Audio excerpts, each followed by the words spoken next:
Salam alaikum. Ce tutoriel est un support pour la matière CFAO dont le programme est divisé en deux parties. La première partie est la CAO et la deuxième partie est la FAO. J'ai essayé de vous exposer la partie CAO d'une manière théorique dans la première partie que vous trouverez sur le document au format PDF, téléchargeable sur le site de l'université. J'ai regroupé l'essentiel de cette partie sous forme d'informations qui vous serviront par la suite. En même temps, j'ai pensé vous préparer ce tutoriel afin de vous initier à l'étude de simulation sur des modèles de pièces. Je vois que c'est la partie la plus importante dans votre formation en tant que constructeur en mécanique. En général, le but de la CAO est de réaliser des produits manufacturés, c'est-à-dire fabriqués, avec leurs outils de fabrication, en utilisant l'ordinateur avec des techniques de simulation numérique. Et par la suite, envoyer des modèles déjà optimisés et calculés pour des essais réels en pratique. Une étude CAO est une étude de simulation d'une pièce sous SolidWorks Simulation ou bien appelée aussi CosmosWorks. Pour faire une étude de CAO, il faut en premier dessiner la pièce sur laquelle on doit faire cette étude. Alors, impérativement, il faut passer par le DAO, le dessin assisté par ordinateur. Pour dessiner la pièce, le terme exact utilisé est modéliser la pièce. L'extension ou bien le type de fichier de dessin 3D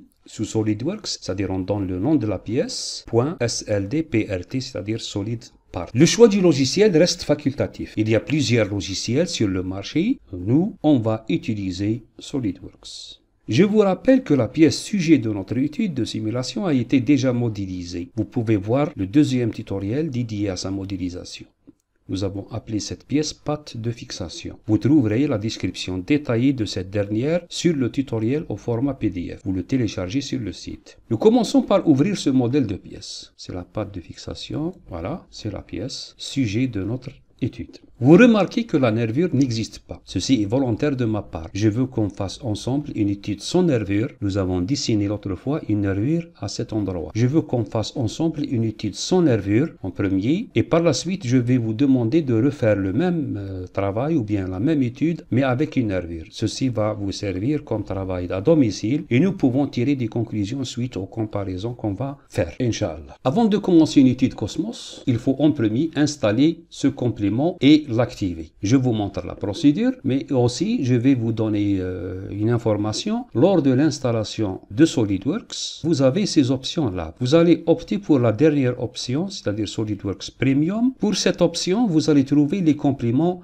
Cosmos Motion et Cosmos Works. Il y a d'autres compléments aussi qui vont avec. Dans mon cas, j'ai installé la version Premium. Pour l'activer, il faut aller à Outils, Compléments et on va chercher CosmosWorks, il est là, on va l'activer. Une fois ce complément est activé, il va s'afficher sur le menu principal. Vous avez ici CosmosWorks avec un menu déroulant. Aussi, vous allez trouver les barres et les outils ou bien les icônes qui vont avec. Aussi, vous avez sur l'arbre de création un volet qui s'affiche. Donc, vous avez le volet CosmosWorks Manager. C'est-à-dire, sous ce volet, on va suivre notre étude Cosmos, comme nous l'avons déjà fait lors de la modélisation de la pièce. Et vous voyez ici, je reviens à la nervure. Vous avez ici la nervure qui se présente sous forme grise, avec son congé. On revient à Cosmos. Je vous rappelle aussi les étapes à suivre pour réaliser une étude CAO à l'aide de CosmosWorks. Je vais vous énumérer ces étapes et on va les suivre étape par étape. En première étape, nous devons activer les compléments CosmosWorks. Deuxième étape, on va nommer une étude ou bien une nouvelle étude. En troisième étape, on va appliquer un matériau à notre modèle. Puis, on va passer en quatrième étape et faire le maillage du modèle. En cinquième étape, on va imposer des fixations et des déplacements. En sixième étape, on va appliquer le chargement extérieur et les sollicitations qui vont agir sur cette pièce. En septième étape, on va calculer ou bien on va exécuter les calculs.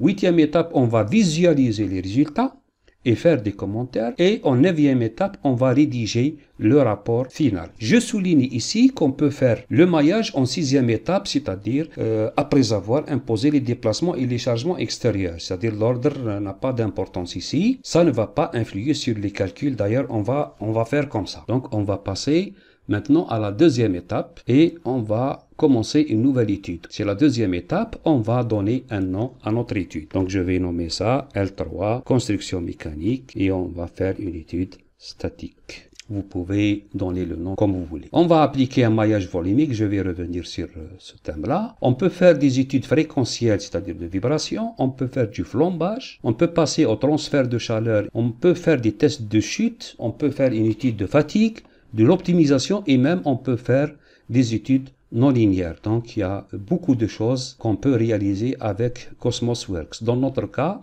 et pour ce premier tuto d'initiation, on va se satisfaire ou bien on va uniquement faire une simple étude statique sur ce modèle-là. Donc l'étude elle est statique, le nom il est donné là et on valide. On va passer à l'étape suivante, c'est le matériau. La pièce comme nous l'avons signalé en DAO, c'est une pièce qui vient d'un procédé de fabrication appelé moulage. Et la nuance est visible, il s'agit d'un alliage d'aluminium. Savoir la nuance exacte sera bénéfique pour l'étude et les résultats encore seront meilleurs. Pour notre cas, on va choisir ou bien on va attribuer ce matériau-là, si cela n'est pas déjà fait lors de la modélisation. Donc on va vérifier ici dans la modélisation de la pièce et on voit ici que le matériau n'est pas spécifié. Donc on n'a pas attribué de matériau lors de la modélisation de la pièce. Donc on peut le faire maintenant. D'ailleurs c'est toujours le cas. On passe directement au dessin et on laisse le matériau. C'est toujours le cas. On va appliquer le matériau à tout le modèle.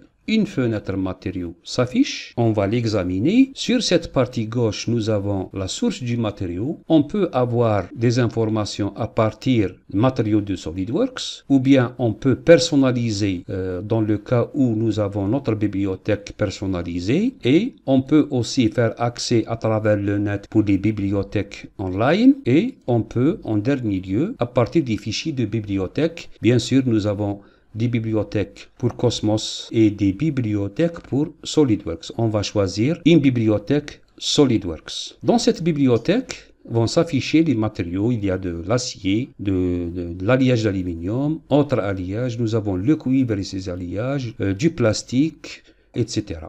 Plein de matériaux, donc on va se situer sur l'alliage d'aluminium. Je vais choisir d'une manière arbitraire, vous pouvez choisir ce que vous voulez. Dans mon cas, je vais choisir l'alliage 2024. Toujours dans l'unité SI, le système international, dans le domaine élastique. Donc le type du modèle, donc c'est linéaire, élastique, isotrope. Ici, vous avez les caractéristiques. La plus importante ici, c'est la limite élastique. Il faut noter cette valeur-là. Cette valeur ici est donnée en newton par mètre carré.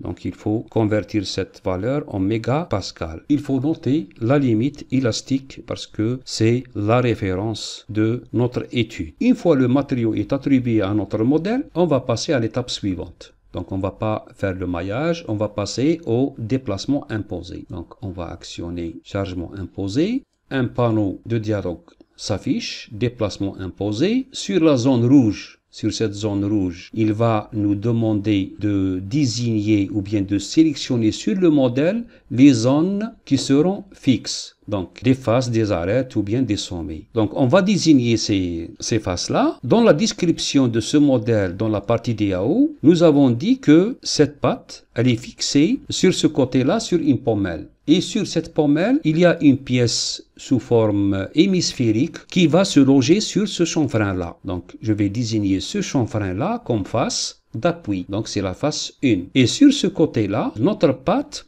va recevoir 3 vis avec leurs rondelles. Ce sont des rondelles qui ont un appui sur ces chanfreins-là. Donc, pour désigner ces chanfreins-là, il faut zoomer pour ne pas désigner, par exemple, les arêtes. Il faut désigner la face. Donc, on peut sélectionner cette face et cette face, puisque nous avons 3 vis de fixation. En tout, nous avons ces 4 faces-là. Ce sont des surfaces d'encastrement. Uniquement ces 4 faces qui servent d'encastrement. Je dois valider. Vous pouvez bien sûr cocher ou bien décocher, montrer l'aperçu. Comme vous voyez là, il y a uniquement les faces concernées par la fixation. Mais avec le symbole, ça ira mieux. Une fois l'encastrement du modèle est réalisé, on passe aux sollicitations externes, c'est-à-dire on va voir l'effet des forces externes sur le modèle. Dans la description, tout le bras avec son poids et les efforts du dessinateur vont être transmis à ces zones-là par l'intermédiaire des vis. Normalement, le chargement est un peu compliqué, c'est un chargement à distance, mais dans notre cas, et puisque c'est juste une simple initiation, on va simplifier le chargement en considérant uniquement des efforts normaux dans ces zones-là. appliquer ces efforts-là.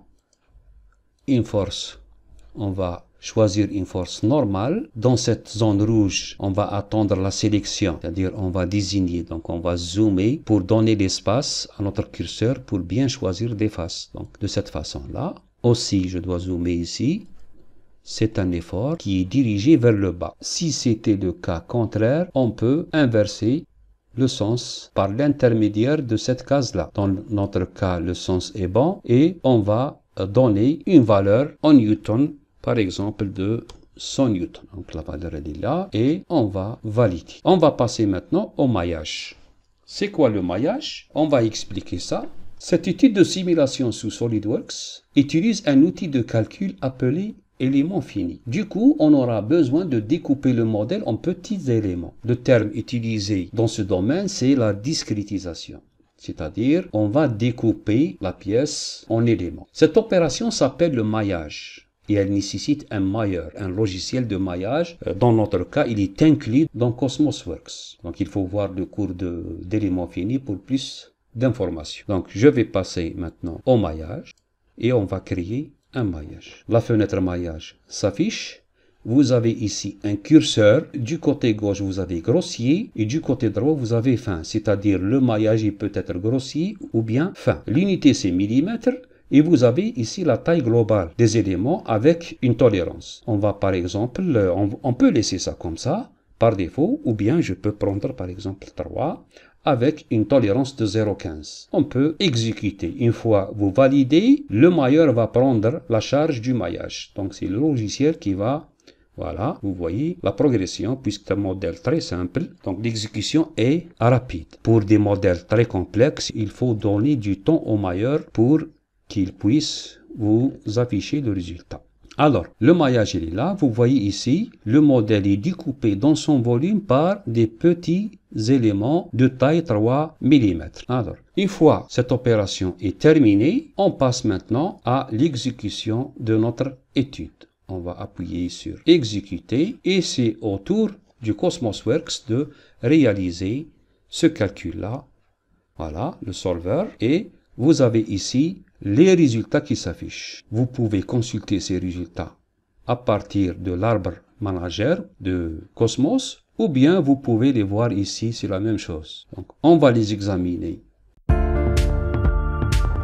Je vous présente ici la condition de résistance d'un matériau à partir duquel est fabriqué le modèle. Sur le graphe qui représente un essai de traction, on voit le domaine élastique. Et d'ailleurs, c'est ici que doivent travailler toutes les pièces dans des conditions normales de fonctionnement. Une fois ce domaine est dépassé, c'est la déformation permanente puis la rupture. On doit toujours rester dans cette zone et discuter ou bien optimiser le modèle. La résistance pratique par extension se trouve au-dessous de la limite élastique. Une fois ces deux valeurs sont égales, par exemple ici, RPE égale à RE, le coefficient de sécurité est égal à l'unité, c'est-à-dire il n'y a pas de garantie de résistance sur ce modèle. Il faut toujours rester au-dessous de la résistance élastique pour valoriser un coefficient de sécurité. Pour la condition de résistance, il faut que la contrainte max doit être inférieure ou égale à la contrainte pratique par extension. Et cette contrainte-là, elle est égale à la résistance élastique divisée par petit s, c'est le coefficient de sécurité. C'est-à-dire il faut toujours diviser ce domaine-là par le coefficient de sécurité pour avoir une contrainte pratique par extension qui ne dépasse pas celle du matériau. On commence par la contrainte. Bien, les contraintes, on peut cliquer 2 fois ou bien montrer avec le clic droit de la souris. Moi, je préfère un double clic. Voilà, vous avez la contrainte qui s'affiche avec une échelle. On examine ce résultat-là, des contraintes. Ici, vous avez la limite élastique du matériau choisi, l'alliage d'aluminium, que nous avons noté au départ, mais newton par mètre carré. Il faut la convertir en mégapascal. Et vous avez la valeur max. La valeur max, c'est-à-dire les zones en rouge, si on examine les ISO, vous avez une zone rouge ici, une autre là, la zone de fixation là. Et là, on peut retourner notre modèle. Vous avez aussi cette zone-là. Ce sont des zones où la contrainte atteint la valeur de 6,8 10 puissance 7. Mais par comparaison à la limite élastique, nous n'avons pas encore atteint la limite élastique. C'est-à-dire c'est un bon signe pour le moment. Cette déformation, elle est un peu exagérée. Pourquoi? Parce que l'échelle de déformation, elle est de 14. On peut éditer cette contrainte pour voir. Vous voyez ici, on peut définir notre échelle à l'échelle 1 et on va comparer notre modèle. En réalité, le modèle reste indéformable. Vous avez l'échelle de déformation, elle est de 1. On passe maintenant au tracé du déplacement. Le voilà. Nous avons l'unité ici en mètres et nous avons le déplacement max sur le modèle, bien sûr avec une déformation exagérée à l'échelle 14, un déplacement de 1 10-3, c'est-à-dire de l'ordre de 1 millième. Un déplacement de 1 millième de cet élément dans un bras sur une table de dessin, donc on risque pas beaucoup de choses, donc c'est acceptable. On passe maintenant au tracé de la déformation. Voilà le tracé de la déformation globale. Le maximum, on le voit ici, dans ces zones-là, il est de 7 10-4. On passe maintenant au contrôle de conception, c'est-à-dire on va parler de coefficient de sécurité. Par un clic droit, puis je dois sélectionner définir un tracé pour le contrôle de conception. Un panneau contrôle de conception s'affiche avec des étapes. Nous sommes à l'étape 1 sur 3 et on va suivre avec cette flèche. Le premier panneau, il va nous renseigner sur le type de contrainte ou bien le critère utilisé pour définir le contrôle de conception ou bien le coefficient de sécurité. Le coefficient de sécurité est établi suivant des critères. Parmi ces derniers, on cite le critère de von Mises. Ce critère-là, selon des conditions, bien sûr, sur les matériaux utilisés, puisque nous sommes juste sur le premier tuto d'initiation, je ne rentre pas dans les détails, il faut voir le cours d'Erdeghem avancé. Dans notre cas, on va uniquement se situer sur la contrainte de von Mises et vous trouverez aussi d'autres critères là. On va rester sur la contrainte de von Mises qui est exprimée par cette relation-là et on va suivre pour la deuxième étape. Nous avons l'unité. On va changer par exemple Newton par millimètre carré, c'est mégapascal. À la limite de l'élasticité, notre alliage c'est le 20-24, c'est un alliage d'aluminium. Les caractéristiques sont là. Là c'est la limite élastique et là vous avez la limite à la rupture. Nous avons trouvé lors de l'examen de la contrainte, la valeur elle est de 68 mégapascal. On va passer à la troisième étape. La distribution, on parle ici de distribution du coefficient de sécurité. Notre coefficient de sécurité sur notre modèle, il est de 1,1.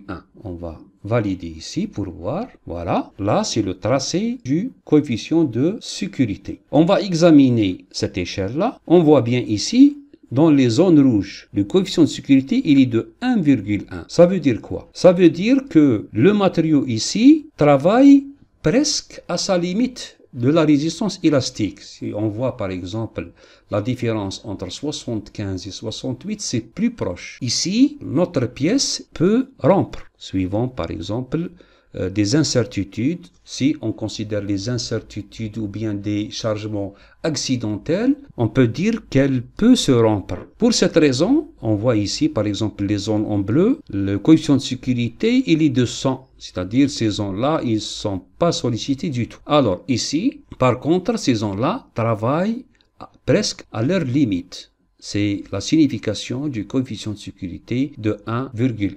Alors, c'est une valeur qui reste à discuter. Si on veut plus de sécurité, donc on va faire des changements, soit on va changer notre matériau, ou bien renforcer notre pièce, ou bien voir les efforts réels qui agissent sur ce modèle-là. Le reste, c'est à vous de le vérifier à travers un travail à domicile que je vous donne. Ce travail consiste en première partie à faire cette même étude de cette même pièce. À vous de choisir le matériau, mais le premier chargement sera de 25 newtons puis de 50 newtons. Le premier modèle sera sans nervure et par la suite vous allez installer votre nervure et refaire les mêmes calculs. Je veux que vous tirez des conclusions sur cette étude-là. Je reviens, avant de terminer, je reviens par exemple sur les déplacements. On peut donner des animations qui vont servir par exemple pour le rapport, etc. On peut animer notre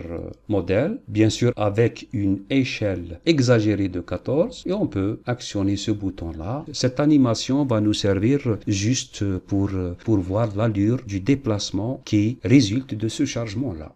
Donc on va arrêter cette animation. Maintenant, ce qui reste, on va passer au rapport. Je vais vous montrer la procédure. Donc on va actionner rapport. Une fenêtre rapport s'affiche. Sur cette zone-là, vous avez les options que vous pouvez sélectionner ou bien désélectionner. C'est-à-dire, on parle d'introduction, description, matériaux, etc. Vous avez le choix de faire ce que vous voulez. Un logo de votre société ou de votre établissement. Si vous avez le logo, vous pouvez l'introduire dans le rapport. Le titre de l'étude, nous l'avons déjà appelé pâte de fixation, étude statique. Vous pouvez changer ce titre-là. Vous pouvez mettre votre nom, l'auteur, la société, la date de cette étude et le format de sortie du rapport. Vous pouvez garder le format HTML, il est lisible sur l'explorateur, ou bien au format Word, au format standard Word. Dans mon cas, je ne vais pas valider, je vais annuler, c'est à vous de le faire. Enfin, je suis au terme de ce simple tutoriel, une simple étude statique. Je l'ai fait pour vous montrer uniquement les étapes à suivre lors d'une étude de CAO sous SolidWorks. D'ailleurs, c'est presque la même chose même sur d'autres logiciels. Dans les prochains tutos, on va se pencher sur le côté FAO, c'est-à-dire fabrication. On va utiliser un autre complément de fabrication mécanique